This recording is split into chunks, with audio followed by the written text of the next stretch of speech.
Hi friends, അസ്സലാമു അലൈക്കും. നമസ്കാരം. എല്ലാവർക്കും നമ്മുടെ പുതിയൊരു വീഡിയോയിലേക്ക് സ്വാഗതം. ഇന്ന് നമ്മൾ ഉണ്ടാക്കാൻ പോകുന്നത് അസാധ്യ രുചിയുള്ള നല്ല കിഡിലൻ ടേസ്റ്റുള്ള ഒരു ചിക്കൻ മുളകിട്ടതാണ്. അപ്പം നമുക്ക് ഒട്ടും തന്നെ സമയം കളയാതെ നേരെ വീഡിയോയിലേക്ക് പോകാം. നമ്മുടെ ചിക്കൻ മുളകിട്ടത് തയ്യാറാക്കിയെടുക്കാൻ വേണ്ടി ആദ്യം നമുക്ക് ചൂടായ പാനിലേക്ക് ഒരു 3 ടേബിൾ സ്പൂൺ അളവിലുള്ള വെളിച്ചെണ്ണ ഒഴിച്ചു കൊടുക്കാം. വെളിച്ചെണ്ണ നന്നായിട്ട് ചൂടായി വരുമ്പോൾ ഇതിലേക്ക് നമുക്ക് മീഡിയം വലുപ്പത്തിലുള്ള 3 സവാള നല്ല നൈസായിട്ട് കട്ട് ചെയ്തതും 1 പച്ചമുളക് ചെറുതായിട്ട് കട്ട് ചെയ്തതും കൂടി ചേർക്കാം. അടുത്തതായി നമുക്കിതിലേക്ക് 1 ടീസ്പൂൺ മുഴുവനായിട്ടുമുള്ള ഇഞ്ചി വെളുത്തുള്ളി പേസ്റ്റും കൂടി ചേർത്ത് കൊടുത്ത് ആവശ്യത്തിനുള്ള ഉപ്പും കൂടി ചേർക്കാം. ഉപ്പും കൂടി ചേർത്ത് കൊടുത്തതിന് ശേഷം നമുക്കിതെല്ലാം കൂടി ഒരു 4 മിനിറ്റ് നന്നായിട്ട് വഴറ്റിയെടുക്കാം. ഇതിലേക്ക് നമ്മൾ വെളിച്ചെണ്ണ തന്നെ യൂസ് ചെയ്യണം. അപ്പോഴാണ് നമ്മുടെ ഈ ഒരു ചിക്കൻ കറിക്ക് നല്ല കിഡിലൻ ടേസ്റ്റ് കിട്ടുകയുള്ളൂ.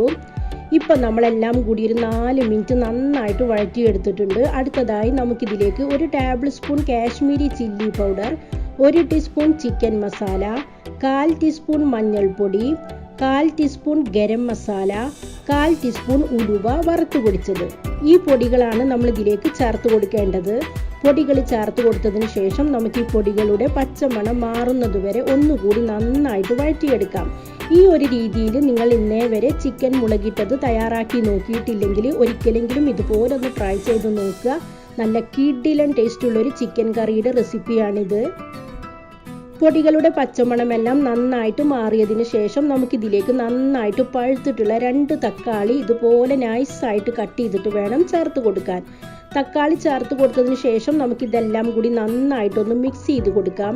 ഇനി നമ്മുടെ തക്കാളി ഒന്ന് സോഫ്റ്റ് ആകുന്നത് വരെ വെയിറ്റ് ചെയ്യാം.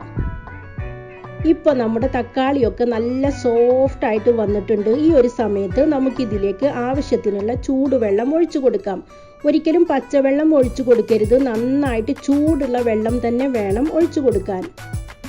ഇപ്പം നമ്മുടെ കറി ചെറുതായിട്ട് തിളച്ച് വന്നിട്ടുണ്ട്. ഈ ഒരു സമയത്ത് നമുക്കിതിലേക്ക് ചിക്കൻ ഇട്ട് കൊടുക്കാം. നമ്മളിവിടെ 1 കിലോ ചിക്കനാണ് എടുത്തിട്ടുള്ളത്. അതിലേക്കുള്ള ഇൻഗ്രീഡിയൻസിൻ്റെ അളവുകളാണ് പറയുന്നത്. നിങ്ങൾ കൂടുതൽ ചിക്കൻ കറി ഉണ്ടാക്കുകയാണെങ്കിൽ അതിനനുസരിച്ച് ഇൻഗ്രീഡിയൻസിൻ്റെ അളവുകളെല്ലാം കൂട്ടിക്കൊടുത്താൽ മതി. ചിക്കൻ ഇട്ട് കൊടുത്തതിന് ശേഷം നമ്മൾ ഇതിലേക്ക് ചേർത്ത് കൊടുക്കുന്നത് 2 പൊട്ടാറ്റോയാണ്. മീഡിയം വലുപ്പത്തിലുള്ള 2 പൊട്ടാറ്റോ വലിയ വലിയ പീസുകളായിട്ട് കട്ട് ചെയ്തിട്ട് ചേർത്ത് കൊടുക്കാം. കൂടെ തന്നെ നമുക്കിതിലേക്ക് ആവശ്യത്തിനുള്ള കറിവേപ്പിലയും കൂടി ചേർത്ത് കൊടുത്ത് ഒന്ന് നന്നായിട്ട് മിക്സ് ചെയ്ത് കൊടുക്കാം. ഇനി നമുക്ക് ഈ കുക്കിംഗ് പോട്ട് അടച്ചു വെക്കാം.